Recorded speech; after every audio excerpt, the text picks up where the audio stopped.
Tonight's program is presented in collaboration with the Chef in Residence program at the Museum of the African Diaspora and the Afro-Asian group. I want to have deep special thanks to MoAD staff members Elizabeth Jessel, who's the Director of Public Programs, and Nia Mcallister, the Public Programs Manager, for their collaboration, and we hope collaboration into the future, and you'll meet them in just a moment. And tonight, the program that we have is delving into the bittersweet history of sugar to unearth stories of Afro-Asian cultural exchange in the Caribbean.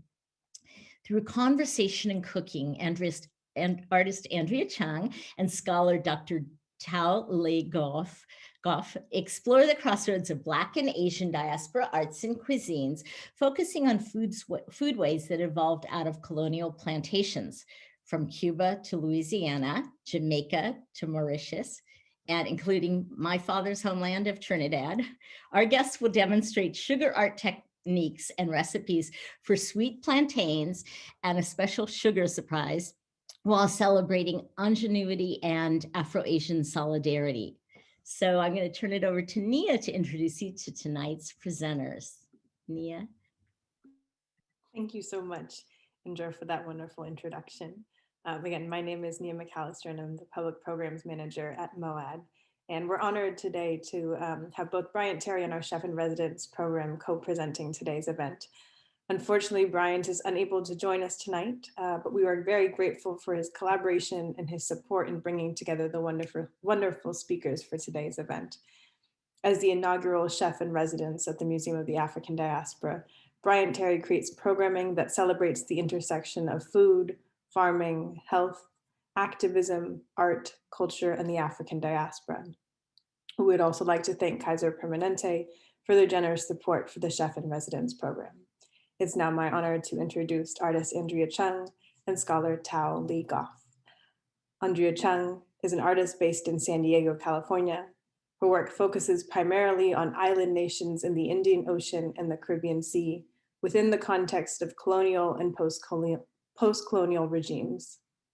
Tao Leigh Goffe is assistant professor of literary theory and cultural history at Cornell University. She is also a writer and DJ specializing in the narratives that emerge from histories of imperialism, migration, and globalization. Tao will also be in conversation with Bryant Terry next Friday, May 28th, for his bi-monthly Instagram live series, Chopping It Up. And with that, welcome both. Thank you. Okay, so I'm really excited that I'm here today with all of these wonderful folks in California. I'm located in New York City. I'm Tao Leigh Goffe, as Nia just said. And yeah, I just wanted to welcome Andrea Chung and to say that it's an honor to be here with you this evening. Thank you. It's nice to be here with you too. It's just different because like we already know each other. So I think we have a rapport with one another. Exactly. Even though we have never met in person, I feel like we've just missed each other around the globe.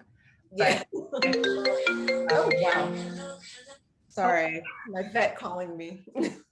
I mean, this pandemic period, I feel like we've grown even closer because we know once we're in person and can collaborate, it's going to be incredible to celebrate African and Asian culture, food, especially, and art. So I'm looking forward to when that day can happen. Definitely. I think we have lots more projects to work on together after this. Yeah, and I mean, so my work really is around this question of Afro-Asia and Afro-Asian as a term and how the two are different. So I've been thinking about it a lot, especially because it's Asian Pacific American Heritage Month. And I feel like this year feels different, right? In terms of questions of anti-Asian hate, histories that we have long known about, but a new attention, is here this year, especially because of the movement for Black Lives. So yeah, I wonder what your thoughts are on APA Heritage Month this year. Well, I think it's really interesting. I don't think until fairly recently that I've been sort of a part of the culture now. Like it's always been this anomaly, just primarily because like living in American culture where it's unusual for there to be Afro-Asian people. I think people didn't know what to do with me. Even though it's for the rest of us, this is like a no-brainer. It's pretty common. It's unfortunate everything that's happening right now. Because I'm more Black presenting than my family members. My family members look more Chinese than I do. Mhm. So, every time I see this happening, I'm just like, I wish you would roll up on my grandfather and like push him in the street. Like I would straight up punch you in the face. Like you cannot do that to people. Like I feel like the pandemic has made people lose their humanity in a lot of ways. And it's unfortunate that this is happening. There's been a lot of attacks here in San Diego as well. There's a huge Filipino population here. So it's been really disheartening to see that. And I feel like the best I can do is show solidarity. I've had friends show solidarity to me with Black Lives Matter. So I feel like it's only right to reciprocate. So it's been kind of surreal to see all of this happen. I did not expect this to happen, especially like to blame others for the pandemic when you don't want to wear a mask. So it's like the two don't really make sense together. So all I can do is support. Yeah, and I feel like solidarity is a key word for us to discuss tonight. For me as a historian, I hear what's going on in terms of anti-Asian violence and also in terms of pandemics, epidemics, and I think about San Francisco and the kind of anti-Asian violence that was taking place there around the turn of the century. So yeah, definitely.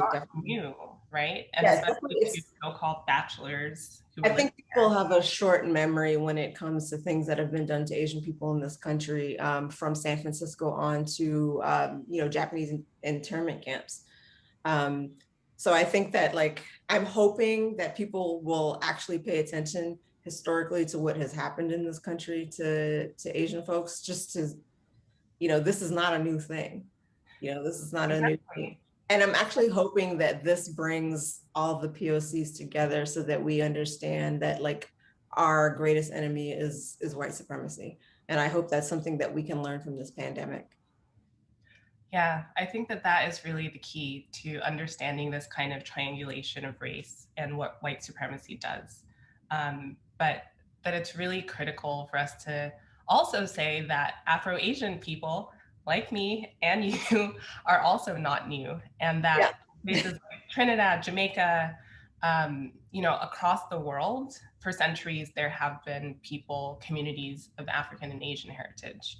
So for me, it's like an interesting moment where people are talking about Black and Asian solidarity, but they don't think to ask people like us who actually negotiate, Black identity, Asian diasporic identity within our family tree and at home. So I feel and also the complication of being immigrants and how that dynamic of immigrants coming into certain places that, I think about LA and the relationship between Koreans and Black Americans that live in those areas, and how they all have to sort of negotiate that, and thinking about how taking on the immigrant experience alongside taking into consideration the Black experience. And I'm hoping that this moment can be a bonding experience. Yeah, so that we don't repeat these kinds of injuries of the past, right? Because anti-Black racism exists within Asian communities, right? And we have to be able to discuss what that means. And I feel, optimistically, like food that we're here to talk about tonight can be a really bittersweet way to really reckon with the deep history of racial slavery, but also of racial indentureship.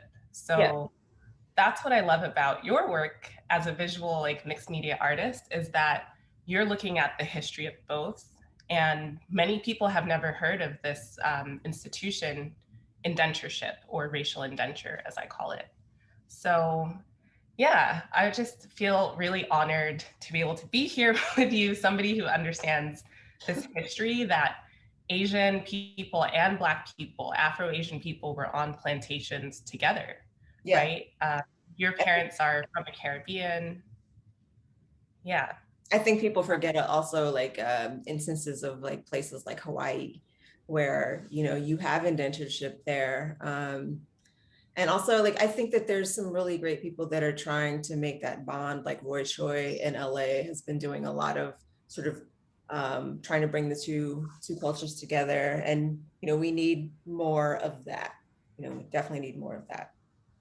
Exactly. And I think it's this question of the plantation and plantation foodways that I feel in your work, but also in the fact that I've seen your cooking during this pandemic period.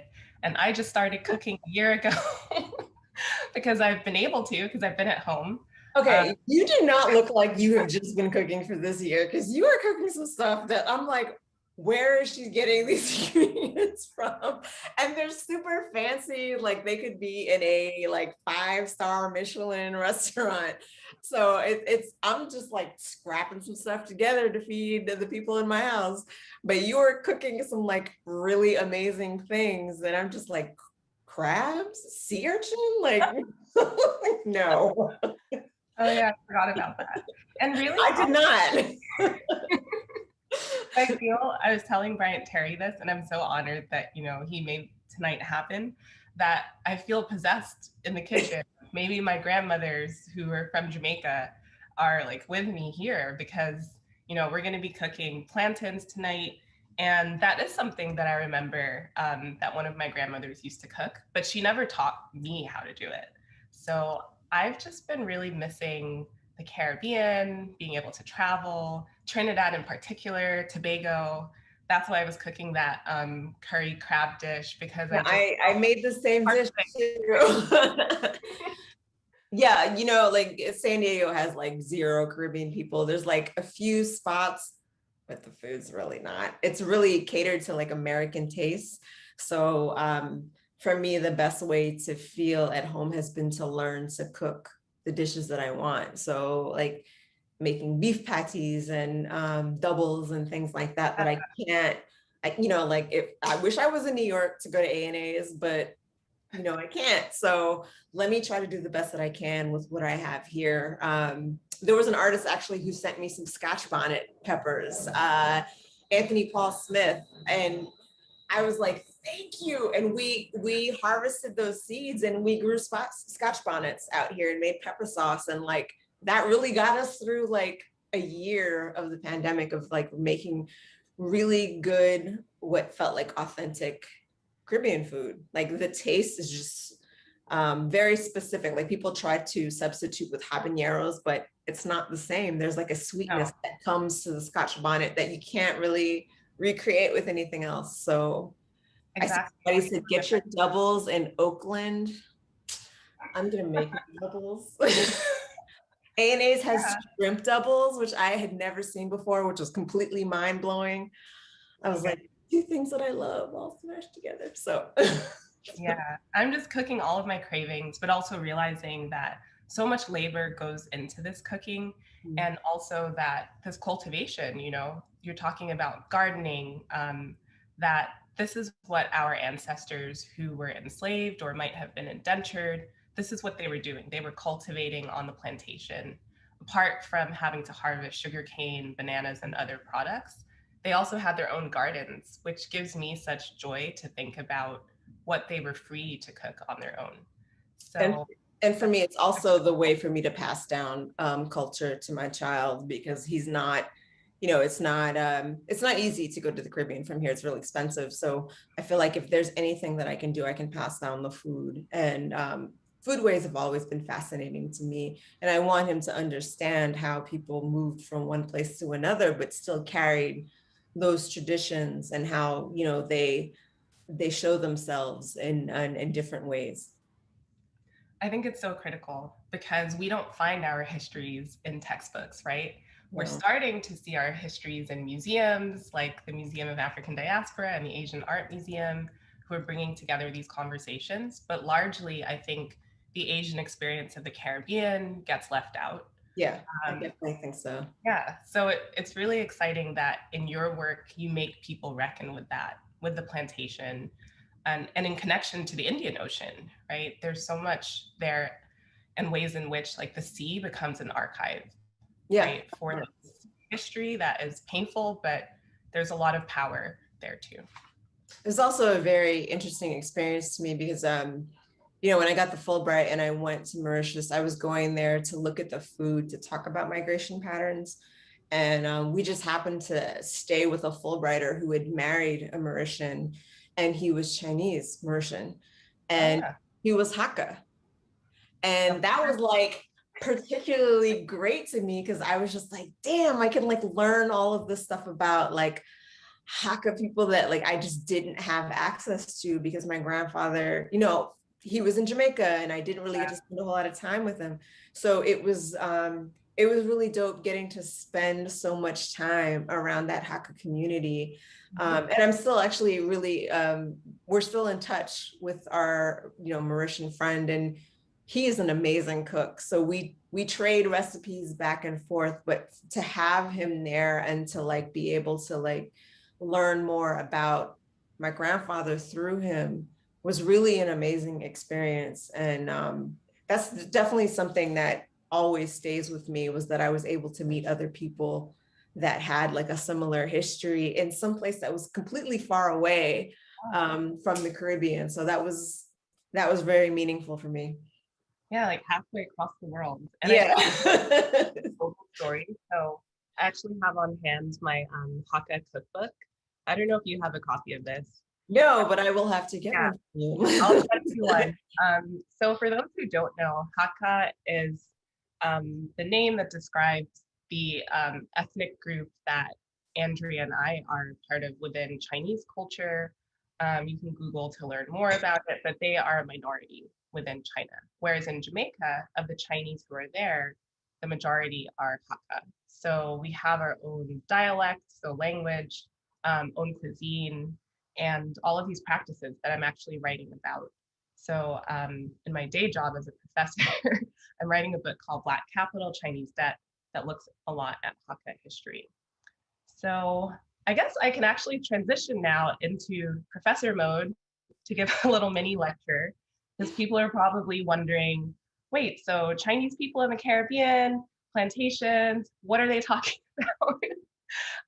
So I'm gonna go through a little slideshow to kind of give you a sense of the history and what is at stake here in terms of the 1800s, 1900s, and how long it is that there has been an Asian presence in the Caribbean. So both South Asian, Indian, and East Asian Chinese. Okay, so after the mini lecture, I will be joining Andrea again. And for the rest of the evening, we're gonna be cooking plantains. So we have my recipe, plantains prop goff, which is what I've called it. So it's been on Bananas Foster. Caution for those of you, you know, cooking over an open flame with alcohol is very dangerous. If you've never done it before, don't let today be the first day to burn down your kitchen. But yeah, we're gonna have fun with that. And then Andrea is going to be showing us how important sugar is to her art practice. So yeah, I hope you all are comfortable and ready to cook with us or to watch. So you'll be able to play back the tape later if you wanna cook this recipe. But yeah, I'm really excited for tonight. Okay, so I'm gonna share my screen.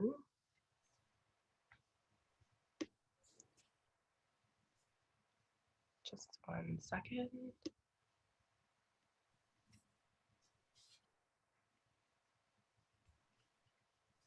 Okay. So wait, let me just make sure that the sound is on. I definitely, as a professor, so I teach at Cornell University, spend the majority of my life on Zoom, but never cooking in this way, so it's going to be really fun. All right, so Sugarwork is the title of tonight's program, and it's also the title of an article of mine that really was centering the artwork of Andrea and of another artist, Maria Magdalena Campos-Pons. So in this article that actually won the OSWAD, so Association of African Diaspora, Outstanding Article Prize this year, I coined this term gastropoetics as a way to think about what is created in the stomach and the poetry of food. So this evening, we are celebrating Afro-Asian foodways. And I also just want to highlight again that Bryant Terry is the reason that we're all here tonight. And it was an honor that he asked me to contribute to his forthcoming volume, Black Food, which is coming out October 19th. So I was able to contribute an essay. So it's called The Poetics of Afro-Asian Cuisine, and also a recipe. So you all should stay tuned for that. It's Jamaican style ackee and callaloo patties. So in that essay, I was able to think about what food has meant to me, especially during this pandemic period. As I said, before the pandemic, I really didn't cook at all. I had no time. My commute is 5 hours from New York City to Ithaca, always on the go, was always flying from here to there. But you know, the tragedy that has been the coronavirus pandemic, which is ongoing and being felt in different ways across the globe, made me have to be still for a moment and to think critically about the work that I was doing and the fact that I'm writing about food, but I had never tried to make doubles, right? I'd never tried to make a Jamaican beef patty. So it was really meaningful to be able to think about that and to actually engage in the labor of the kitchen. So this slide, Coolitude, highlights a point of connection between what Andrea was just talking about to do with Mauritius, so an island in Africa, and the ways in which there are connections to Trinidad. And the connections are through this history of indentureship. So when racial slavery was abolished, when emancipation took place in the Caribbean and in other parts of the world, different European powers, so the Spanish, the French, the British, the Danish, the Dutch, decided, okay, so now we're losing our labor force of enslaved Africans, let's replace them with Asians. And you can imagine the violent structures that went into place where there was actually a contract labor system, but people were continuing to be exploited, though they were technically signing contracts to labor on these plantations. Oftentimes sugar was being cultivated.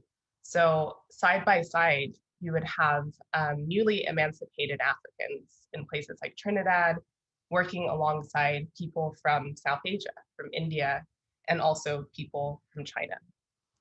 So it is in this kind of intimacy in the 1900s, so post-emancipation, that I am interested in this question, right, of the keyword of solidarity.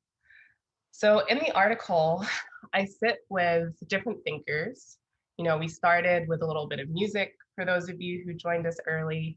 I should also note that I'm a PhD. That is, you know, a professor and a DJ, and music is really important to my practice. So the whole sensorium is a part of how I do research. So Nina Simone's song For Women is really powerful to me because it's about inheritance. It's about women.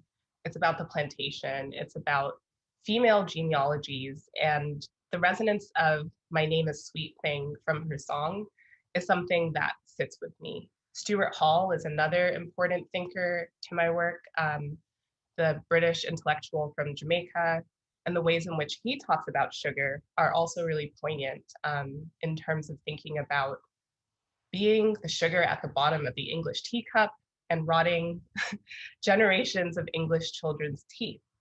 So there's a bittersweet resonance in what sugar can do, what it means to have a sweet tooth, and also to think about the fact that we have sugar work, which is another word for Victorian practices of making desserts because of the transatlantic slave trade, because of the sugar that was able to be brought to Europe so that people could drink tea, right, for tea time in the UK.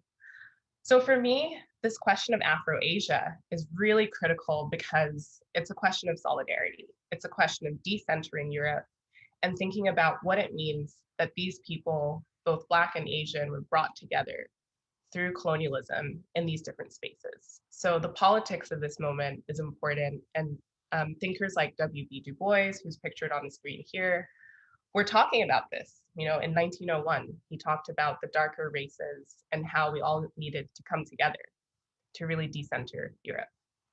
So that takes me to Andrea Chung and her work, Batu Disik, and the ways in which she has been, you know, molding sugar for quite some time, as I understand it. And I learned about her work through another Afro-Asian artist, Jody Lin Ki Chow, when I was in Chinatown at a Haka conference, in fact, and I was presenting on artwork, and this other artist said, "Have you heard of Andrea Chung?"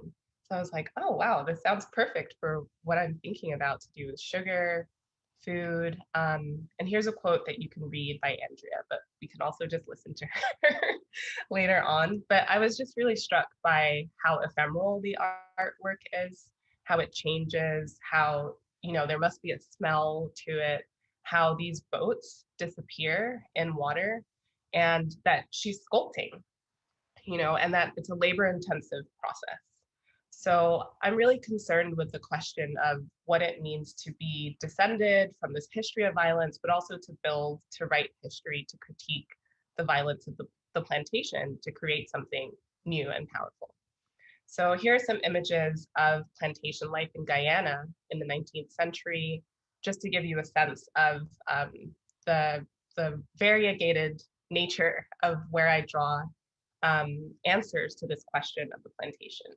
So Maria Magdalena Campos Pons also works with sugar and you know, thinks about the different types of sugar, white sugar, brown sugar, molasses, and how those can speak to a kind of hippantocracy in the Caribbean, and the ways in which sugar hurts.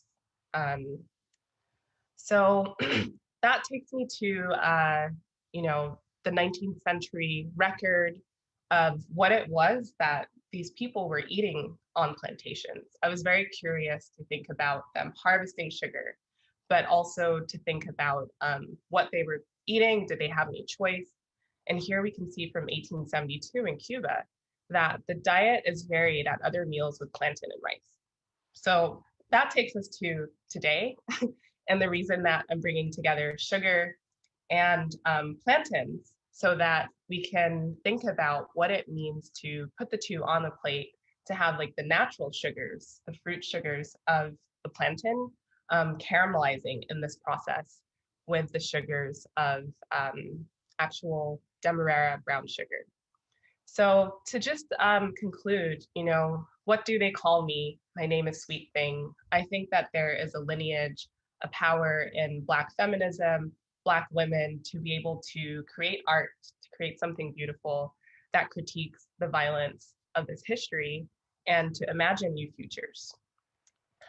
So before we just get into the actual cooking, I just wanted to play for you a tiny section of this commercial from 1947 that actually shows the ways in which the United Fruit Company, Chiquita, had to introduce an American market to bananas. And we can also talk about Banana Republics and the whole industry later on. You're most digestible, my friend, delicious too from end to end.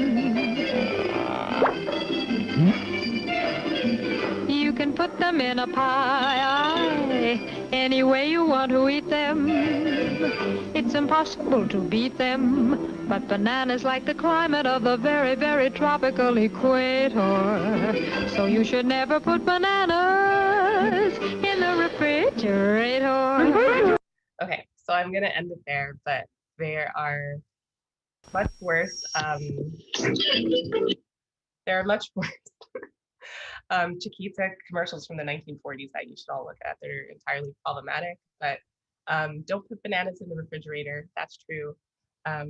And yeah, I'm really excited to get cooking and to really think about what sugar means to Andrea. So I'm gonna pass it over to her to say a bit about her artwork, because as a scholar, you know, this is what I'm thinking about, what I'm seeing, but obviously the artist will tell you what they were actually doing.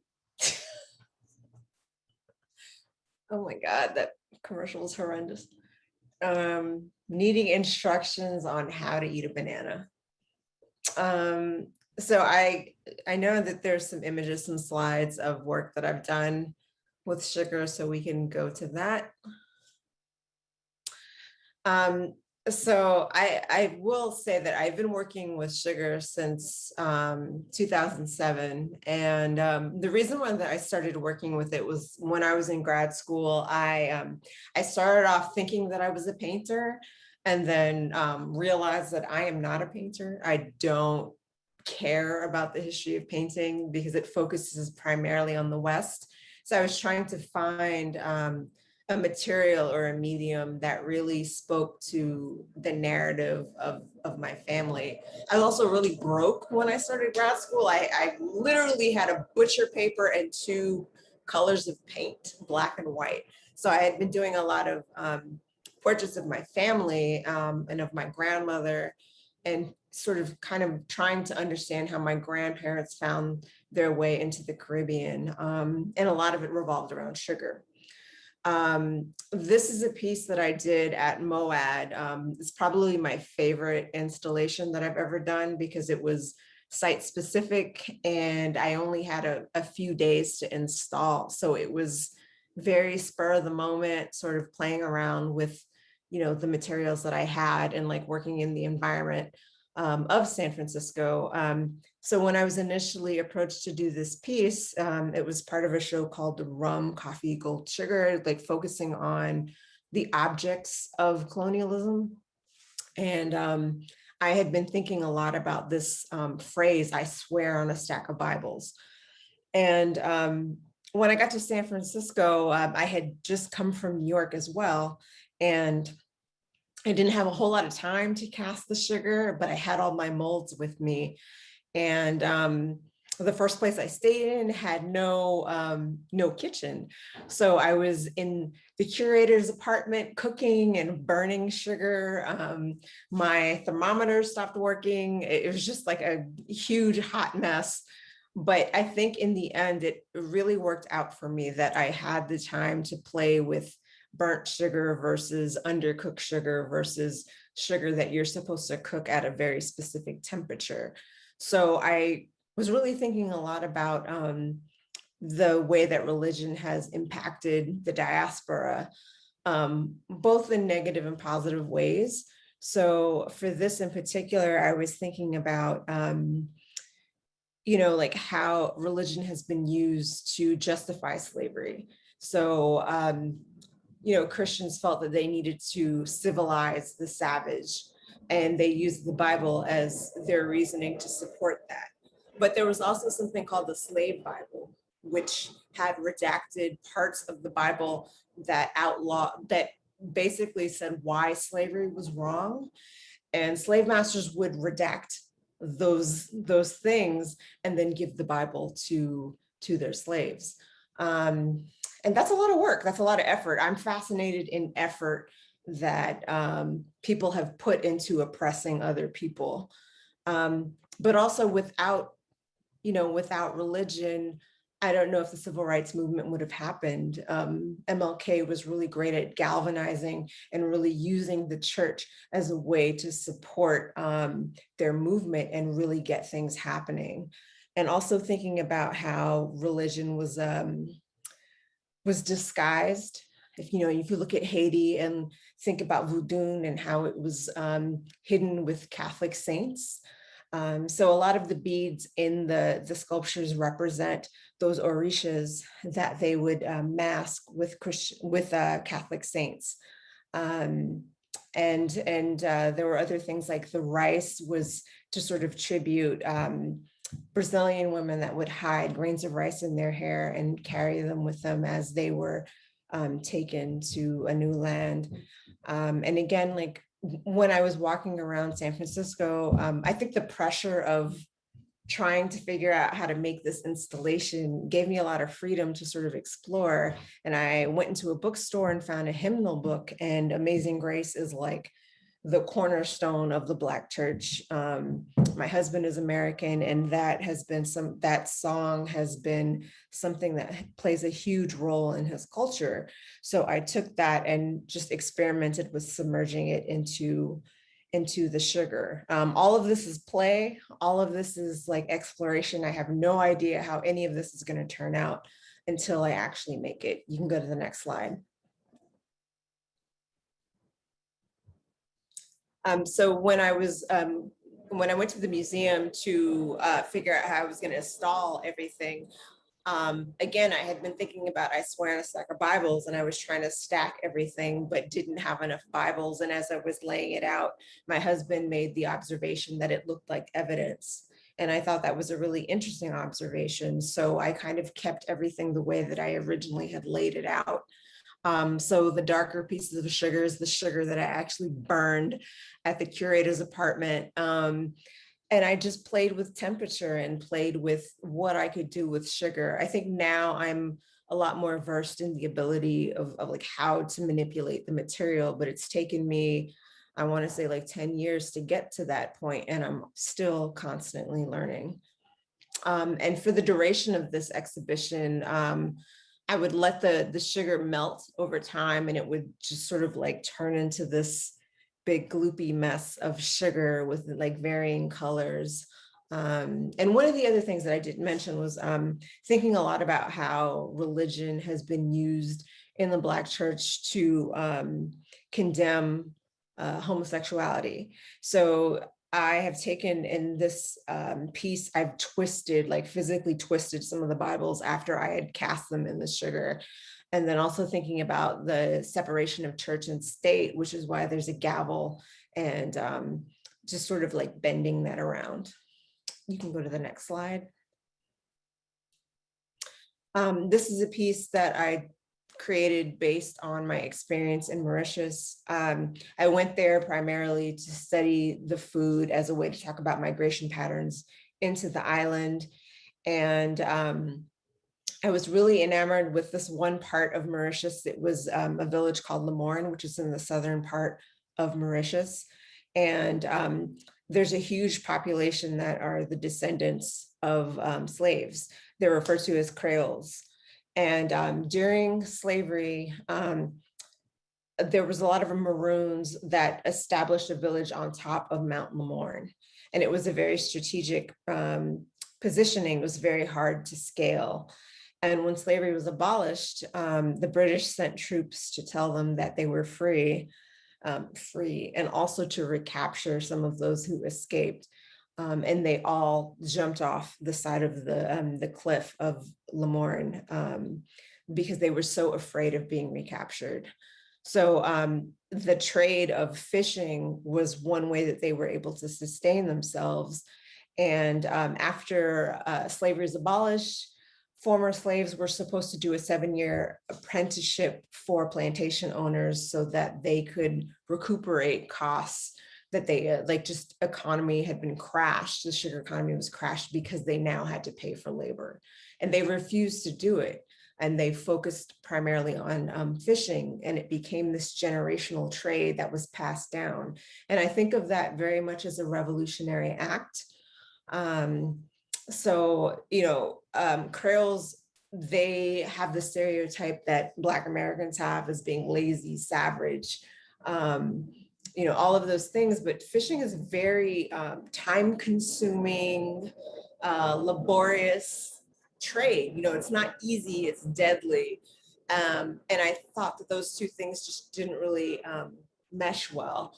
So Mauritius was also a former sugar colony. So I decided to cast these bottles out of sugar. The bottles were used, my husband went fishing a lot when we were in Mauritius, and one of the methods that a lot of people used was using line fishing. So they would take a bottle and they would wrap the line around the bottle and then cast the line into the water and then hand pull the line. So I sort of wanted to replicate the history of fishing in that area, but also think presently about how that trade is starting to die out because there are foreign boats that are coming into their waters. So for the duration of these pieces being suspended, they would melt over time. And then just because like no artist is a genius, someone came into my studio and got hooked on one of the fishing tackles and brought the whole thing down. So the broken bottles, it was not intentional. And I was horrified. But then I looked at it and I was like, you know what, though, that kind of goes with the concept and the ideas that I'm thinking about. So that has now become a part of the work. You can go to the next slide. And again, this was the installation at the McCall Center. I was fortunate that the studio space had a thermostat in there, so I could sort of play with how the sugar melted. I could also play with the temperature in which I cooked it. I just like really tried everything that I could possibly do with the material. And really came to love the fact that it's ephemeral. So every time I show this piece, it's never quite the same. It's always different.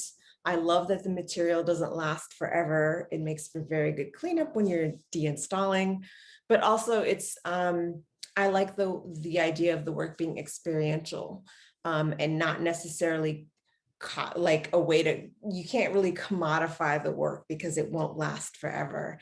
It's kind of like my middle finger to the art world in a lot of ways. I don't think that art needs to last forever. And I also like the fact that you can't necessarily contain it.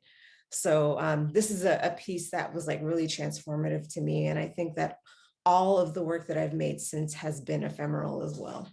You can go to the next slide.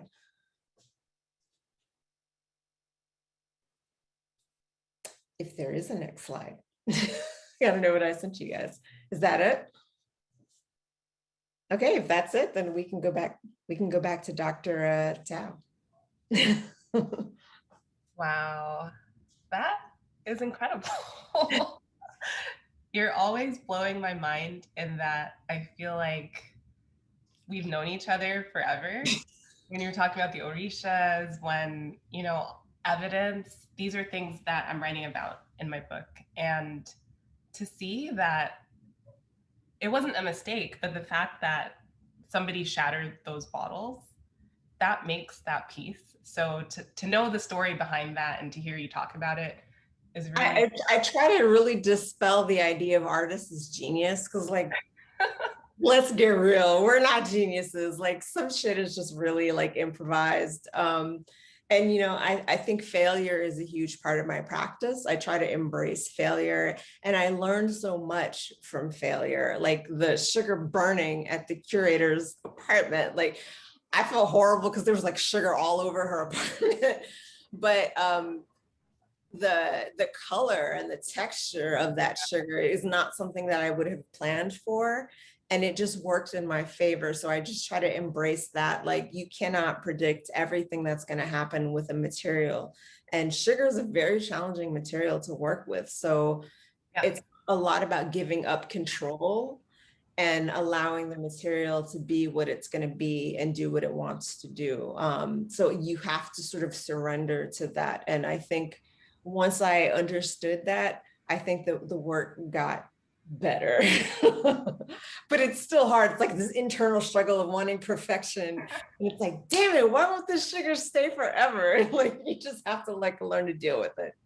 Oh man, when you said 10 years, I felt that because I tried just one time, like trying to cook with sugar, to imitate, you know, thinking about sponge sugar, and it's so difficult that, you know, we're talking about burning, we're going to be burning plantains tonight. It's actually part of the process to burn it, but that you have to pay attention, you have to put care into it, you have to, you can't walk away from the stove. No, it will just like catch on fire. Like I've done that. Like you know what was revolutionary to me is when I was actually at MoAD installing that piece. I got a thermos, like I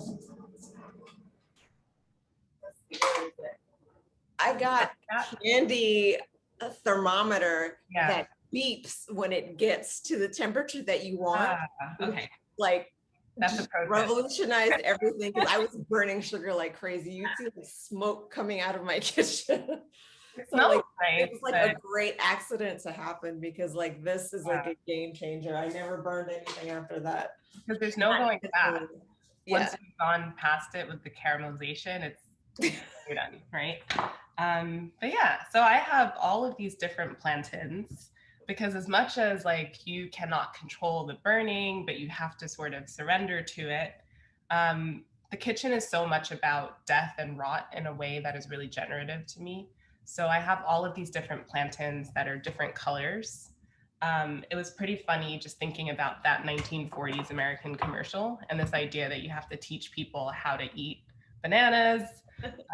You know, Americans still are not really eating plantains, but it would probably baffle them to know that it has to look like this, yes, to be ready to go. Otherwise, like really dry and not yeah, sweet at all.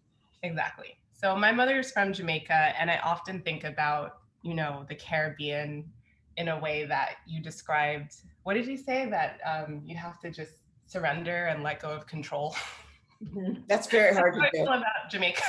No, not at all. They're like very like, yeah, like things will not happen as you need them to. You have to like embrace that this place is, yeah, there's something powerful at play. So I feel like there's a kind of ritual to cooking, and plantains are just eaten across the region, across South America.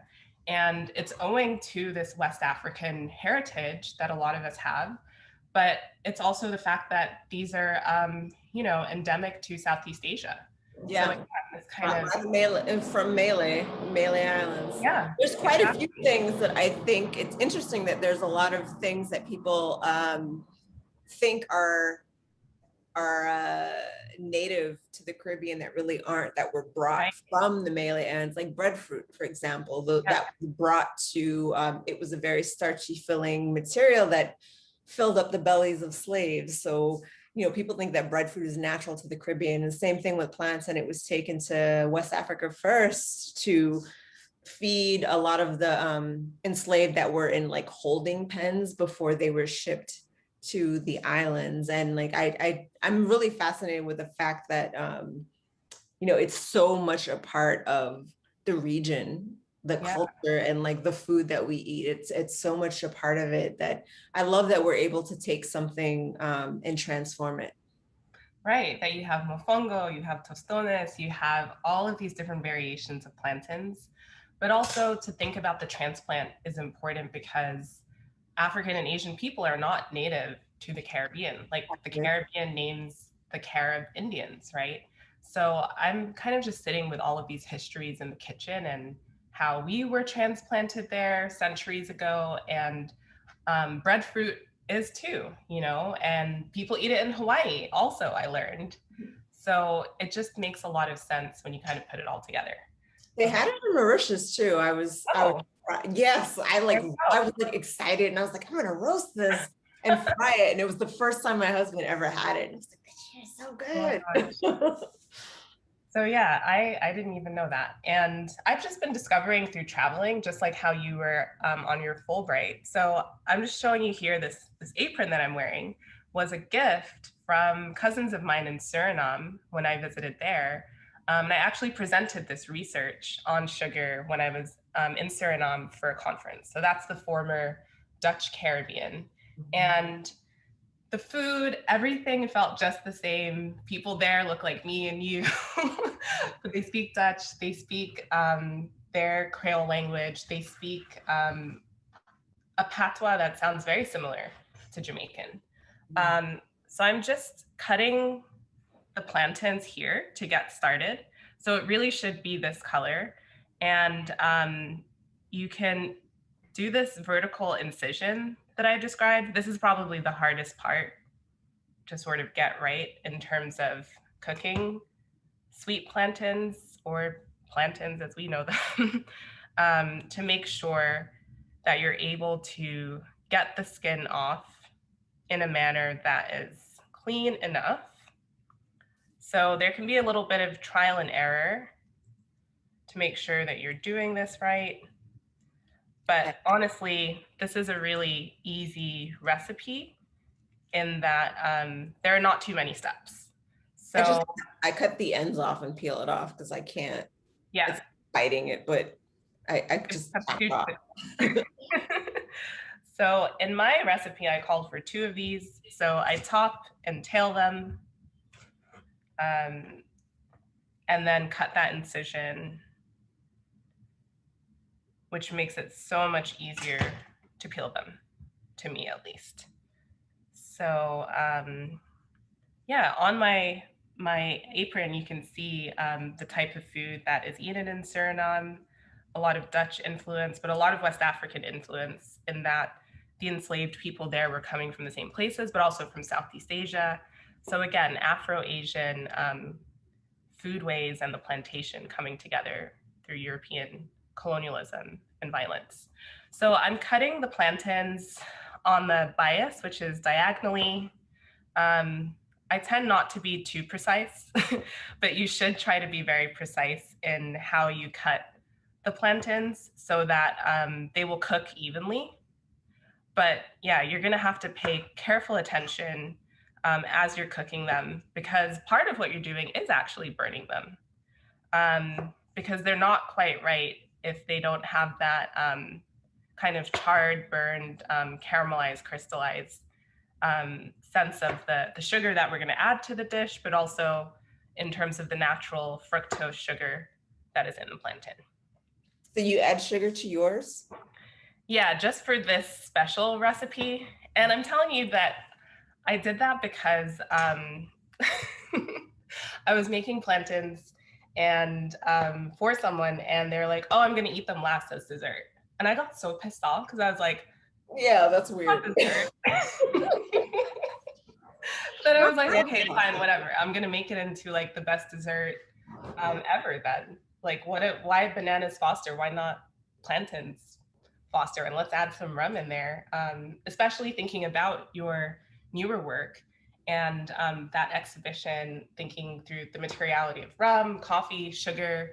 It's all of these different forms of sugar that I'm interested in kind of putting together, because rum is also really important to the Caribbean and Mauritius, right? Because of that sugar history. We talked about that earlier. Mauritian rum is like it's probably the most tolerable rum I've ever had. It's very smooth. It's almost like water.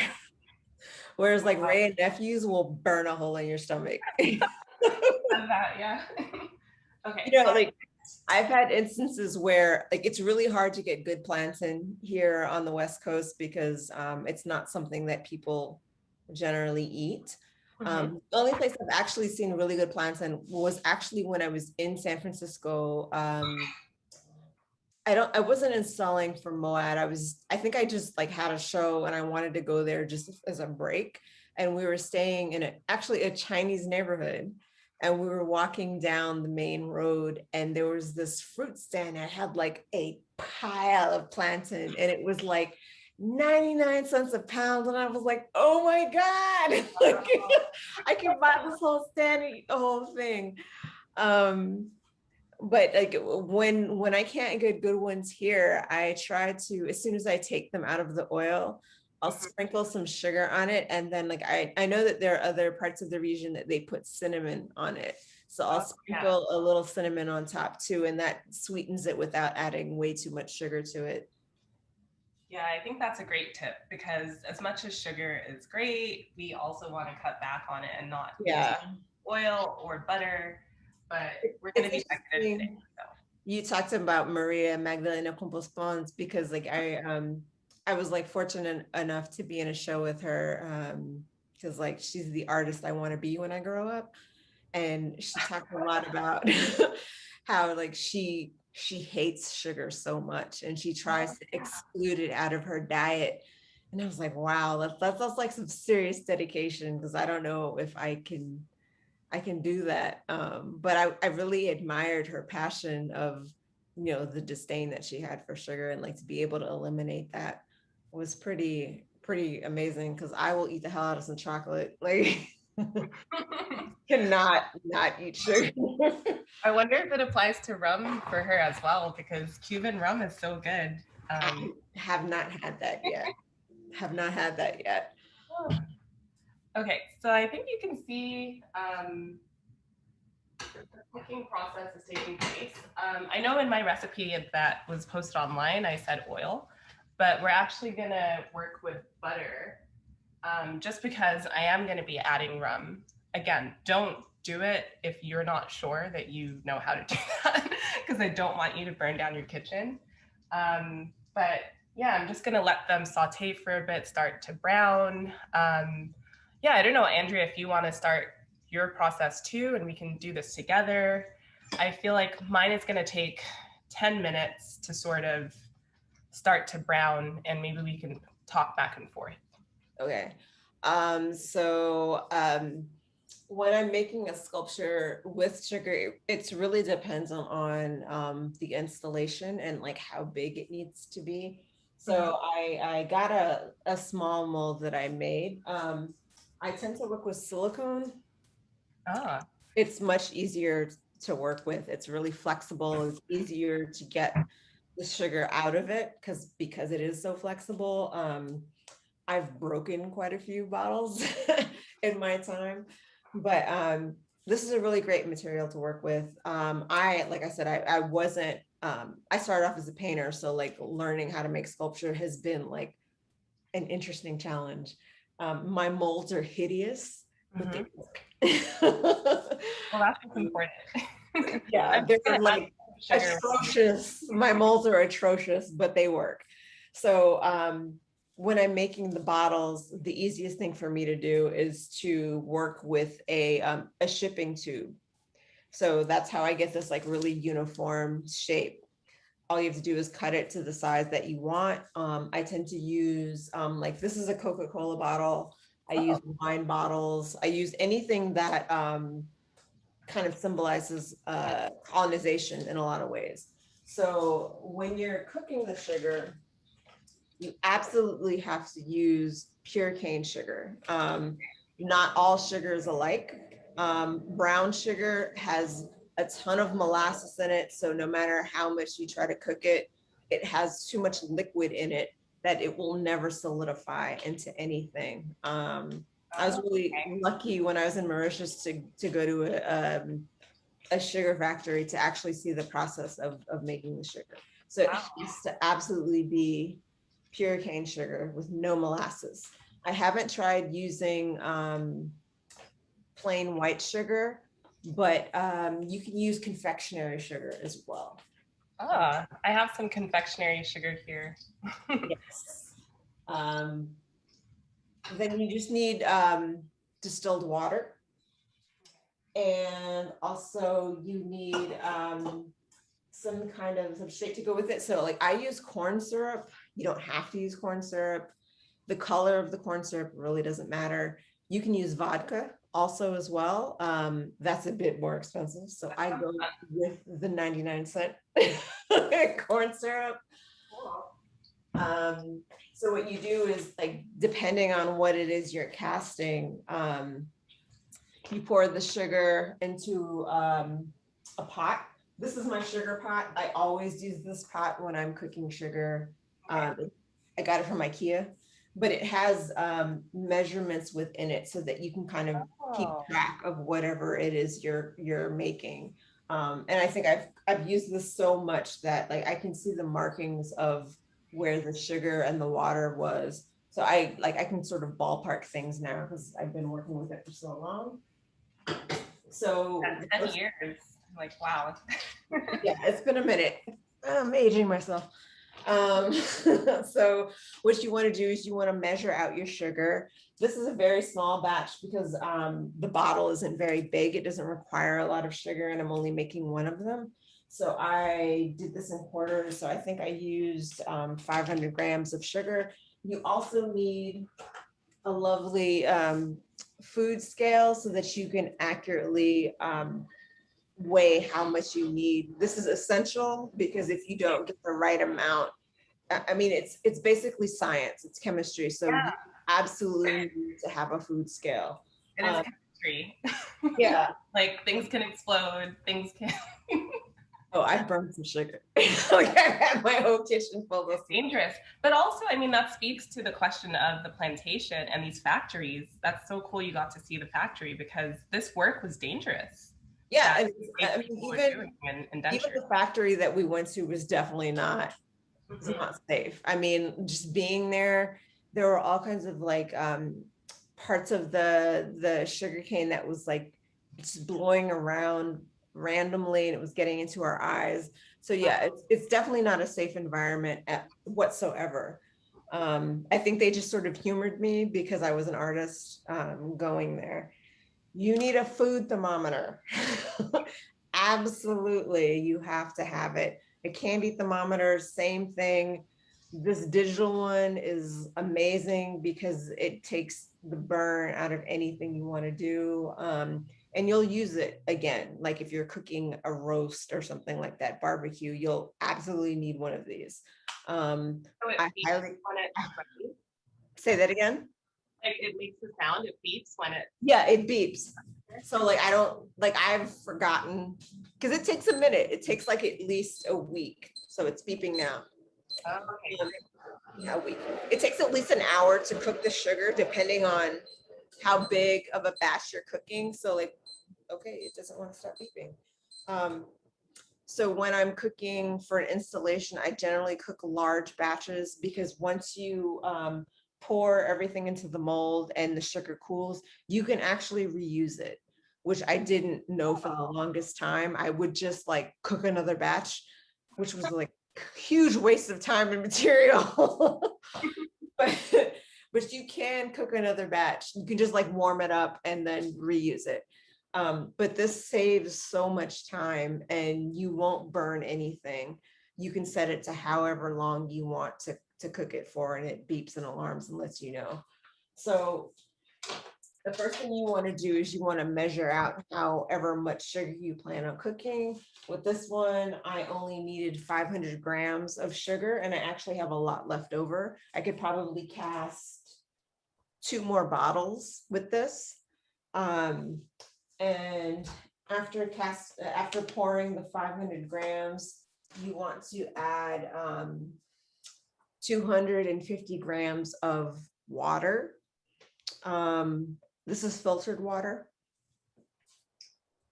Yeah, you said distilled water was important.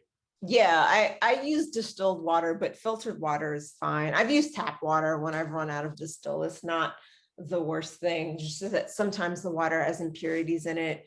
I mean, I'm not a chef. If I was a chef, I would probably want to just strictly use distilled water because, you know, if somebody's eating it, then you may want to be cognizant of what's in the tap water. Right, because it's all about precision. Yeah, so then you boil it at like a medium high, which is what I did here. And then you have to let it, you want to cook it slow because if you cook it too fast, it'll just burn and then it won't set the way you want it to. So you just cook it really low and slow. I would say like medium high. And then once you start to see it bubble, you can add the vodka or you use the corn syrup and you add, I believe it's, for this, I'm adding 150 grams of corn syrup. Okay. Yeah, the bubbling is interesting. Like it turns kind of white and then, yeah. And then it just turns into this amber color. Everyone asks me like if I'm adding something to it, and I'm like, no, that's just naturally what the sugar's gonna do. The only sugar I've cooked that doesn't turn amber is pure refined sugar. And I generally don't like to work with it so much, but I've used it recently to make like a thick, simple syrup to create like if you were to have rock candy, it's like sort of crystallized. I've done some work where I've like submerged a cyanotype into that material and then let it sort of, you let the moisture evaporate and it starts to crystallize. And Yeah. Oh, the crystals are so important. I guess I could say a little bit about what's going on in my pan. So I'm letting the plantains just kind of brown, and it should be pretty even on both sides, but you just have to sit with it, and adjust the heat accordingly so that it's caramelizing. So you can add more butter or oil. And for today, I got some Appleton rum, bacon rum, just to No Ray and Nephews? You don't want to like burn a hole in somebody's gut? Like So yeah, that's my dog in the rum wars. So Team Jamaica here. This is signature single estate Jamaica rum. But I also found this cool like blend that's Trinidadian and Jamaican. Ooh. So I'm gonna use the dark rum. I should blend.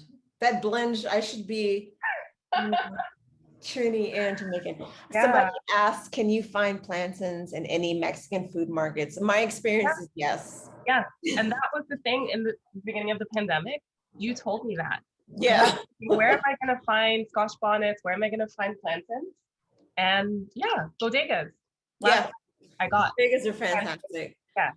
There's when I was like, my best friend lives in Bed-Stuy, and I think we were just walking through and we passed a bodega that had a sign that said Chung's Market, and I was like, yes.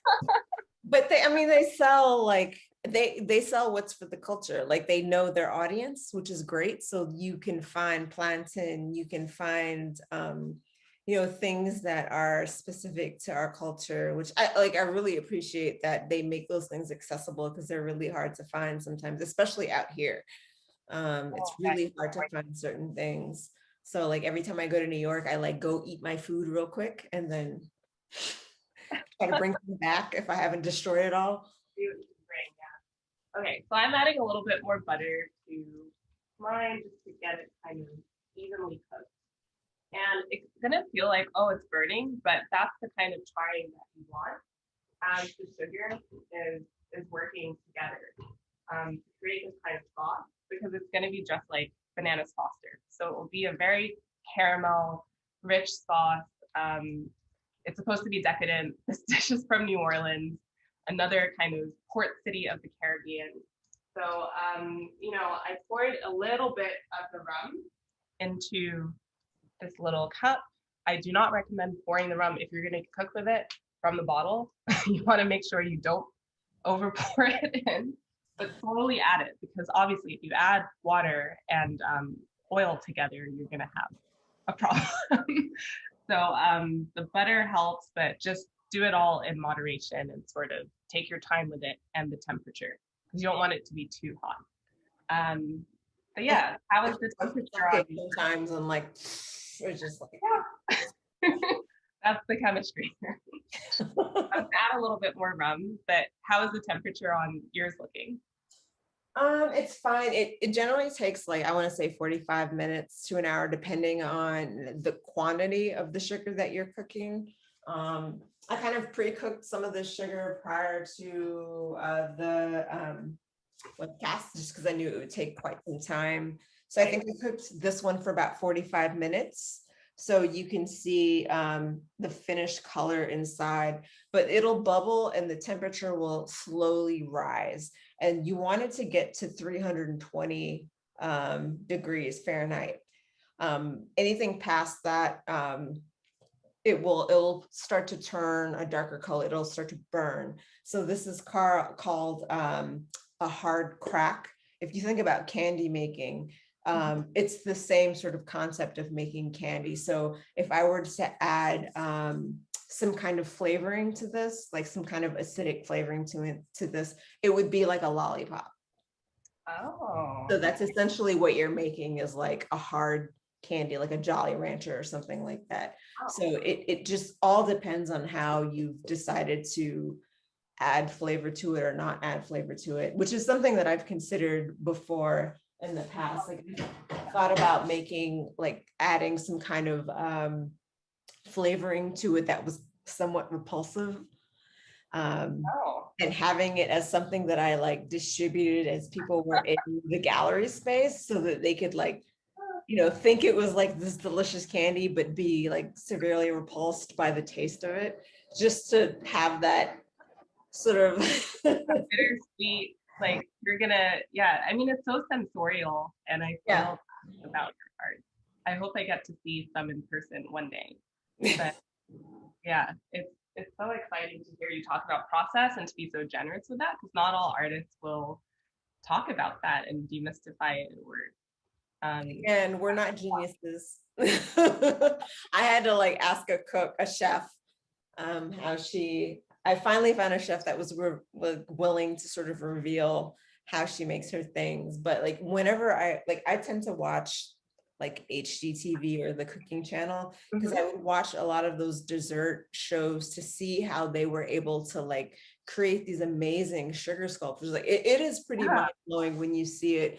And you know, they're using blow torches, and I haven't like gotten to that point yet, but I'm at the point where I want to try to blow sugar, because you can treat it like glass. right. You know, you can blow it the way you would blow glass.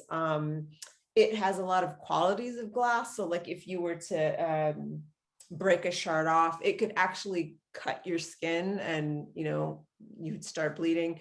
So like I think that there's a lot of room to play with the material, and I'm more engaged with materials that give me a lifetime of exploration, as opposed to something that like I can figure out in, you know, the span of a year.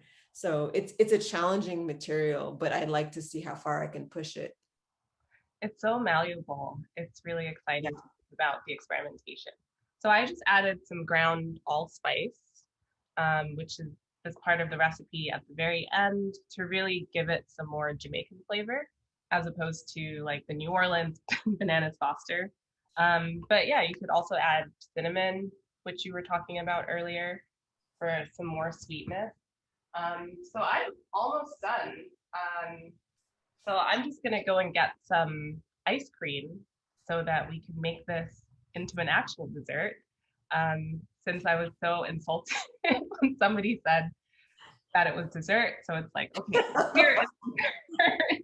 But when I cook plantains the proper way, when I'm not breaking all the rules, like I am here, I want it to be eaten with the meal, not after. You know? So rice and peas and whatever it is protein that you're eating. Yeah. So once this is reached 320, you turn off your stove, and then it's ready to pour into the mold. So I poured it into my mold. You want to do it slowly so that you don't burn yourself, because the sugar will bubble up, and you really don't want hot molten sugar on your hand. As someone who has burned themselves, that's not fun. It hurts. It's like a first-degree burn. So I will, and then you want to let it cool. I let it cool for about an hour, depending on where I am. I've installed the sugar bottles, I've installed it in Oslo, and that just like cooled super fast. So it was really easy to cast this, but also very hard for it to melt on its own.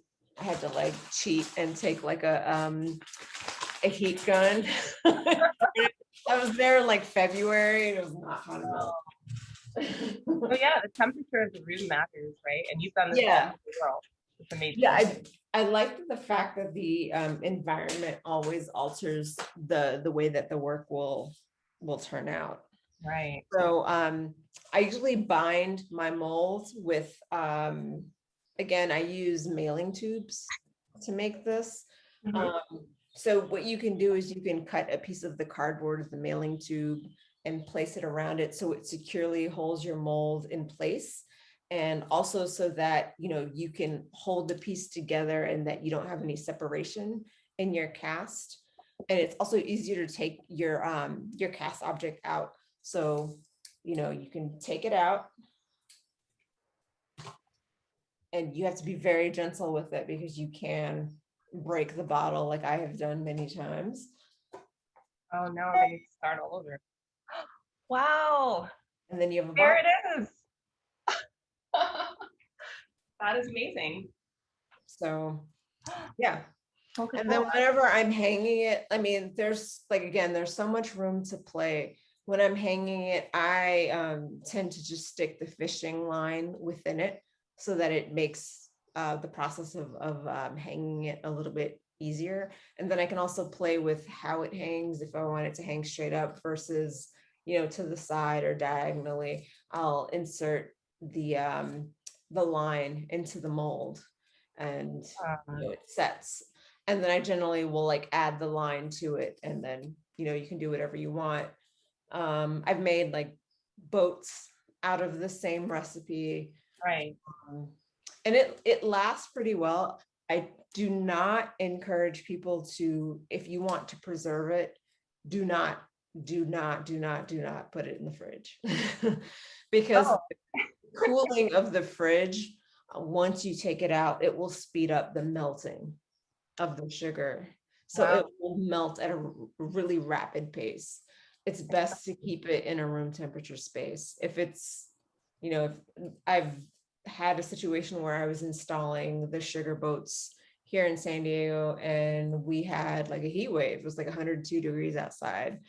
And, you know, it's only gonna last a day. There's not a whole lot you can do about it. You can just like hope for the best, but expect the worst. But outside of being in a heat wave, it lasts pretty long.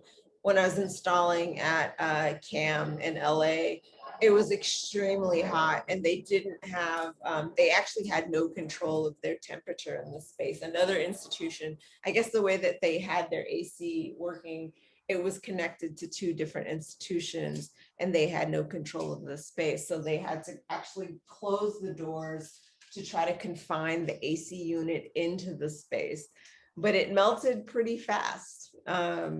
And then I would come in and replace, and they were like, can you add more to it? And I was like, no, it's supposed to melt. I was like, that's the process of the work. It's supposed to melt. It's not meant to last forever. And I think that horrifies some curators or some institutions, but I'm like, I don't know why you asked me to make this piece, because it's not supposed to last. It's gonna melt.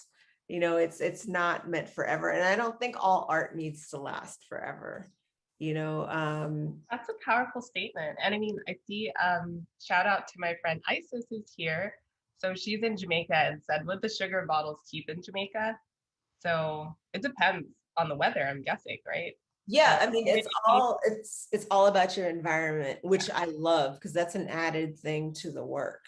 You know, like it's not something that I can predict. I have no idea what's going to happen when I install this work in another space. And I like the uncertainty. You know, for me, it doesn't, this is everybody, the first thing that everybody asks me is how to commodify my work. And I find that really annoying. Yeah. As opposed to asking me more about the concept of the work. Right. So I like that they can't commodify it. Yeah, it can't be replicated. It's more about the experience. And I think that culture is constantly evolving. So why shouldn't the object constantly evolve? Yeah, I agree. Well, my dish is ready. So hopefully you all were able to see, I put two little brioche toasts with it, but here's this dessert, Plantains Prof Goffe, holding it up to the camera so you can see. So it is really delicious because it has just a little bit of that rum taste, so the sugar distilled is there. I added allspice, you know, just for that Jamaican flair. Just at somebody asked you what's the best kind of rum to drink or to cook with. So somebody is asking me to enlist in the rum war. Well, actually, as part of Afro-Asia group, which you're on the advisory board of, and Brian Terry is, I actually want to start a rum club, and that's rum. Because Martiniquans say they have the best rum. Jamaicans obviously think they have the best everything. But it's a debate that I'm willing to have, and to try these different rums. But yeah, I'm gonna try a little bit. So I've got salted caramel ice cream and pretzels. That's my favorite. I'm gonna have a little taste of this before we go. Oh my gosh, it's so good. And I also in the recipe said to put a little bit of finishing salt on it, just so that you have the kind of flavor of the sweetness of the plantains with a tiny little bit of salt to kind of bring out the flavor. So if you all try it, you know, let us know. If you try to make a sugar bottle of your own, let us know. But this has been so much fun, Andrea. I'm so glad that we were able to cook together and experiment with sugar. I always like hanging out with you.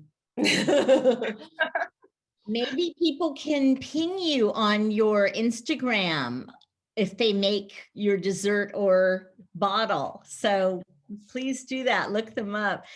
Thank you so much. We are just, I kept getting messages from people saying how astonishingly phenomenal this program is. So you are both so knowledgeable and shared so much with us. I feel really full of love and excitement. And Elizabeth, did you want to? Yeah, thank you both so much. And I loved hearing you, Andrea, talk about your installation at MoAD. It was one of my favorites that we've had there, of course. One of my favorite institutions. For like, you guys are small, but you're super mighty. Like, you guys are like so on point, and I really loved working with everybody there. Like, it was a joy to do that project, and I had so much fun doing that project there, and particularly there. It was great to do that. Well, we'll definitely have to have you back for more site-specific installations. And we'll all be there. Yeah, please bring me to the West Coast. I love that over here. All right. Stay at my house now. Yeah. I think it definitely warrants an in-person program at MoAD when we can all gather there again. So thank you both so much for this program. It was fabulous, and I'm only just a little bit angry that I can't taste the food, but I'll make it myself. And I do want to just remind everyone that in just a week, we can have more of Professor Goffe with Bryant Terry on the Chopping It Up at MoAD program. That's on Friday, May 28th at 3 p.m. on MoAD's Instagram Live.